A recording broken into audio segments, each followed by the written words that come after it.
1912 में समुद्र में डूबे टाइटैनिक जहाज के मलबे को देखने पहुंची टाइटन सबमरीन में मौजूद 5 अरबपतियों की मृत्यु हो गई। कई दिनों पहले लापता हुई पनडुब्बी को खोजने के लिए बचाव दल लगे हुए थे। अमेरिकी कोस्ट गार्ड का कहना है कि 22 जून पनडुब्बी का मलबा टाइटैनिक के पास मिला है, जिसे कनाडा की रिमोट से ऑपरेट होने वाले यूएवी ने बरामद किया है। टाइटैनिक पनडुब्बी को ऑपरेट करने वाली कंपनी ओशियन गेट ने इसकी पुष्टि भी की है। कंपनी का कहना है कि इस घटना में कंपनी के संस्थापक और सीईओ शामिल थे। पनडुब्बी कैटास्ट्रोफिक इम्प्लोजन का शिकार हो गई, लेकिन सवाल ये है कि ये विस्फोट कैसे हो गया। कैटास्ट्रोफिक इम्प्लोजन विस्फोट के विपरीत होता है, जिसमें कोई वस्तु अपने आप में समाकर छोटे छोटे टुकड़े में बंट जाती है। पनडुब्बी गहरे समुद्र में थी, जहां दबाव काफी ज्यादा था। ऐसे में पनडुब्बी में छोटी सी संचारात्मक खराबी भी विनाश का कारण बन सकती थी। कैटास्ट्रोफिक शब्द का इस्तेमाल उस स्थिति के लिए किया जाता है जब पनडुब्बी अंदरूनी हिस्से में इस कदर दबाव बनता है कि वो बुरी तरह डैमेज हो जाता है या फिर काम करना बंद कर देता है। रिपोर्ट के मुताबिक जब एक सीमित जगह में दबाव जरूरत से ज़्यादा बढ़ जाता है और उसे संभाल पाना उस हिस्से के लिए मुश्किल हो जाता है तो ऐसी हालत बनते हैं। यही अंदरूनी विस्फोट की वजह हो सकता है। मीडिया रिपोर्ट में भी ऐसा दावा किया गया है। मलबे की शुरुआती जांच में सामने आया है कि अंदरूनी विस्फोट के कारण ही टाइटन पनडुब्बी डूबी थी।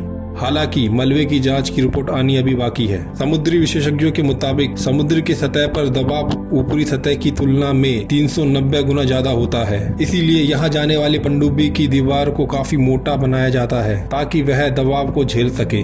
समुद्र के अंदर हवा और लहरों की वजह से तेज करंट बनता है।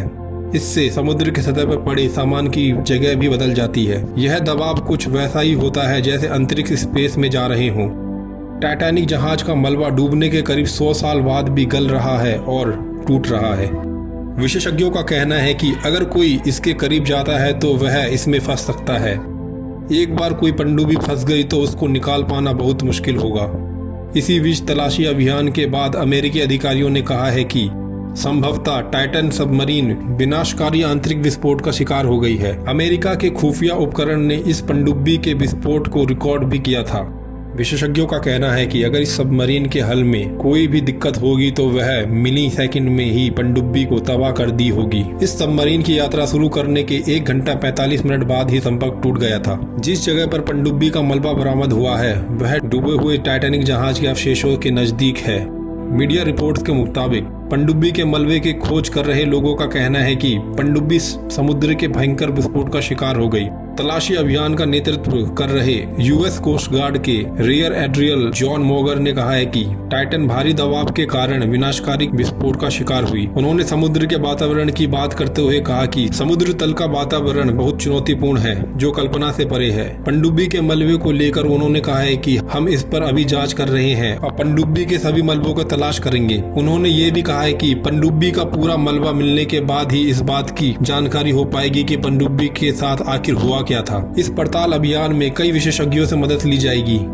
5 लोगों के शव मिलने को लेकर विशेषज्ञों द्वारा कहा गया है कि पनडुब्बी में सवार लोगों की मृत्यु समुद्र के भारी दबाव के कारण विस्फोट में एक झटके में हो गई है।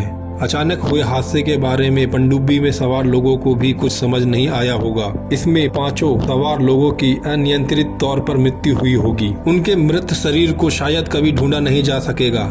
जानकारी के लिए बता दें कि पनडुब्बी में 5 यात्री सवार थे, जिसमें पनडुब्बी बनाने वाले पायलट और ओशियन गेट के सीईओ स्टोकन रस, ब्रिटिश अरबपति Hamish Harding, French explorer Paul Henri Nargeolet, Pakistani business tycoon Shahzada Dawood और उनके बेटे सुलेमान दाऊद शामिल थे।